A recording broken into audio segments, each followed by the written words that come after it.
Bonjour bien-aimés, Hébreux chapitre 10. La loi de Moïse n'est pas la représentation exacte des réalités. Elle n'est que l'ombre de bien à venir.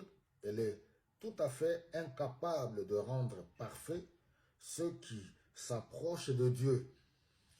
Comment le pourrait-elle avec ses sacrifices?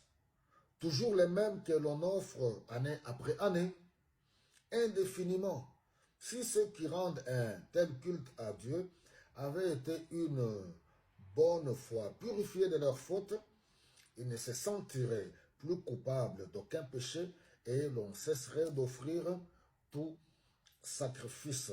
En réalité, par ces sacrifices, les gens sont amenés à se rappeler leurs péchés année après année, car le sang de taureau et de bouc ne pourra jamais enlever les sacrifices, les péchés, pardon. C'est pourquoi au moment où il allait entrer dans le monde, le Christ dit à Dieu, tu n'as voulu ni sacrifice ni offrande, mais tu m'as formé un corps. Tu n'as pris plaisir ni à des animaux brûlés sur l'autel, ni à des sacrifices pour le pardon de péchés. Alors j'ai dit, je viens moi-même à toi, ô Dieu, pour faire ta volonté, c'est-à-dire pour obéir.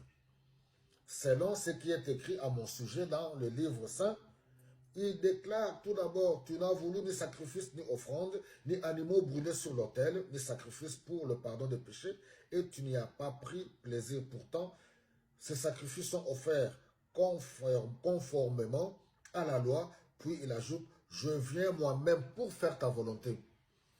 L'obéissance vaut mieux que le sacrifice.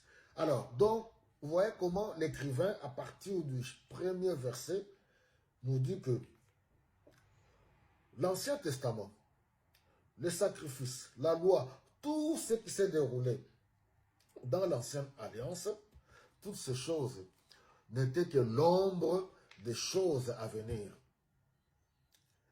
Les sacrifices qu'on offrait, que ce soit lui-même le sacrificateur, le sacrifice qu'il offrait pour ses propres péchés, pour le péché du peuple, n'était pas suffisant. Car le sang de bouc, le sang des animaux, le sang des bêtes ne pouvait pas ôter définitivement le péché, ne pouvait pas trouver Dieu ne pouvait pas trouver satisfaction, oui, par rapport au sacrifice des bêtes. C'est pour cela, l'agneau de Dieu, l'agneau sans tache. Toutes ces choses, quand Jean-Baptiste a vu Jésus-Christ, lui, il a vu l'agneau. Il a dit aux disciples, voici l'agneau de Dieu qui ôte le péché du monde. Le sacrifice parfait. Dieu a trouvé satisfaction au sacrifice de Jésus-Christ. Alors, donc aujourd'hui, encore une fois de plus, à partir de ce sacrifice que Christ a accompli à la croix de Golgotha, nous entrons, oui, nous nous approchons avec assurance du trône de Dieu. Comme nous dit toujours Hébreux au chapitre 4, nous nous approchons avec assurance du trône de Dieu pour trouver miséricorde, obtenir miséricorde et d'être secourus au moment opportun par rapport à nos besoins. Nous n'avons plus, quant à nous, besoin de multiplier des sacrifices comme si on va acheter Dieu ou plaire à Dieu par des sacrifices, par notre propre effort. Christ a tout accompli par son sacrifice. Le sacrifice de Christ est complet. C'est pour cela que vous allez même voir que dans 1 Samuel, quand le roi Saül a été rejeté par Dieu pour confier son trône à l'homme selon son cœur, David, lui par qui toute sa descendance allait garder le trône, par l'entremise du prophète Samuel, Dieu a dit, voilà, l'obéissance vaut mieux que les sacrifices. L'obéissance vaut mieux que les sacrifices parce que Saül n'avait pas obéi.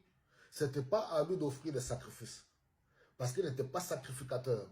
Alors nous voyons aujourd'hui dans beaucoup de pays, quand les gens ne comprennent pas toutes ces choses-là, n'importe qui peut se lever pour offrir des sacrifices. Ça, c'est encore un autre sujet. Mais le but ici, c'était pour nous montrer tout ce qui a été accompli dans l'Ancien Testament. C'était l'ombre des choses à venir et Christ a tout accompli. En lui, toute l'écriture, en lui, toute la loi. En lui, tout est accompli en Christ. Donc, en tant qu'être humain, lorsque nous l'acceptons comme notre Seigneur et notre Sauveur, nous pouvons maintenant vivre, oui, sous cette grâce.